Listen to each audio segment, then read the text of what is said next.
It comes as a thought, and as you've thought it, you've already done it. Action. I'm Charles Rainford. First time I raced a historic car, I was 16. But once I then became an instructor, working in cars every day, my progression was accelerating so fast. I was seeing big differences in lap times daily, pretty much with the amount of learning I was able to do whilst at work, really. I don't think people always get what it takes to get match fit. You teach at Brands Hatch, don't you? Yes. And what do you do when you get home from work? Firstly, it's in the gym to improve my physical strength to be able to drive higher performance cars. And then I'm straight onto the sim to see if I can go a bit quicker. You spent years racing historic cars. What happened that pushed you in this direction? After I raced at the 2019 revival, Pistonheads magazine asked me to drive their KA with them. So I raced with the car at Snetterton in the middle of last year, and then Halloween weekend I raced with them at Brands Hatch, and we managed to do fairly well. We came second. We had a problem in qualifying, unfortunately, but I managed to drive the car from the back of the grid to first within the first hour. So basically the Ford K race you did kind of proved a belief I have in that all that skill and that you've built up driving those older historic cars gives you an edge against people who haven't gone down that road. I like to think so. You think of racing like a running race almost. You need to have complete control of every corner of the car at any one time and make the car do whatever you want. Very important. So how did you come across this car? Right, so it's through one of my friends at Brands Hatch called Barry Osborne. He does a lot of the Porsche Club track events and that kind of stuff. I asked him that this is what we were thinking about doing. Would it be a good move for me to do, depending on the kind of stuff that I've raced in the past and how, because at Brands, a lot of the time when he sees me, I'm doing hot rides. So just going to see, he sees my driving style and that kind of stuff and see whether he thinks that it would be a good move for me as a driver. And he said, it would be. The car should handle in a way that will benefit my driving style. Esme Hawke owned the car before us and raced the car last year. He put us in touch. He was like the middleman, and here she is. Brilliant. And what particular race is this for? So this is for the Porsche Carrera Cup Great Britain. It runs alongside the TOCA package, which is with the BTCC, and every round is live on ITV4. The first round was going to be Easter weekend, but now TOCA have pushed that back to try and let spectators come as well. Very important for all of us as drivers to have spectators, but also it's nice for the circuits as well, because then they get the money back through. So the first two races are the weekend of the 15th and 16th of May, which is now at Snetterton instead of Brands Hatch as well. So it'll be a very interesting circuit to first go to. So are you going to get any practice on Snetterton prior? Yes, yeah. So our testing package is looking quite promising. We can do 6 test days outside of the Porsche-specific testing.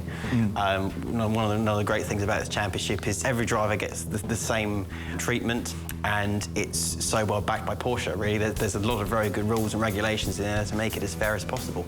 So is it all racing similar cars, or? Yes, yeah. So this is the 911 GT3 Cup Generation 2, and every car on the grid is a GT3 Cup car. So it's interesting that it's sponsored by Porsche itself, then? Yes, so the championship is directly backed by Porsche.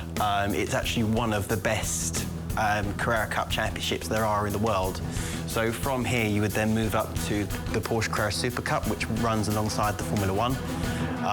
And again, every round is at the Formula One meetings, and then from there, Porsche would hopefully back you and put you in their 911 GT3 R car. With Porsche, you have a very, very good platform of from here, if you do well, you know? Yeah. But it comes down to the driving. It does indeed. So the plan, once we leave here, is to get the car back into the workshop. There's a few bits I want to tidy up on it, but mainly understanding the car. So straight away, it's going to come up on jacks, wheels are going to be off, take bits of the suspension apart and just learn how the car's put together, how it all works underneath, so I, as a driver, have the best understanding possible of how to give the car the most amount of grip, how to find the balance that I want, about setup. I want to be on the car as much as possible, really. Yeah, so the driving style of these cars, because the engine is in the rear of this car, It means, and there's obviously the massive wing as well at the back. There's not as much weight on the front as the back. The cars are set up naturally fairly soft. So as you brake, the pitch of the car is going to come down, giving the front end more grip.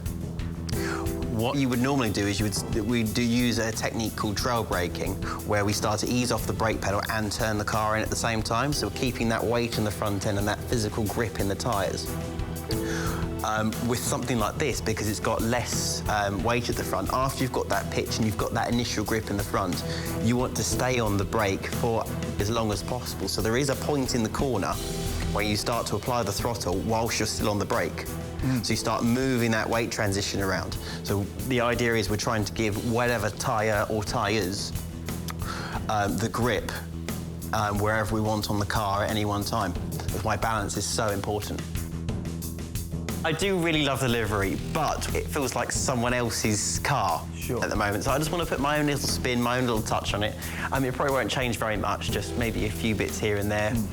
Or if, you know, a company wants to come along and be our title sponsor, they can have it however they want to have it, you know? So the idea then is to sell space on the car to help finance the season? That's exactly it. Tyres, brakes, fuel, any mechanical failures, travel to the meetings, that kind of stuff. Backfill all the live footage you get and the promotion you get through myself, through the car, and being on ITV4 Live. It's a very valuable thing, that, because I remember when I was touring with Mike Mechanics, I couldn't believe how much it costs for 1 minute of airtime if you were trying to advertise something. Yeah, and no, it's totally. a phenomenal amount of money. So getting your product placed on something that's naturally on ITV. Yes, and it looks gorgeous, obviously.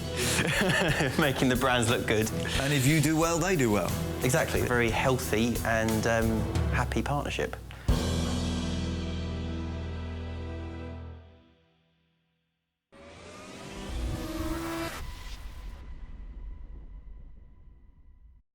My dad started racing basically as I was born, pretty much, so I've been at motor racing circuits my whole life.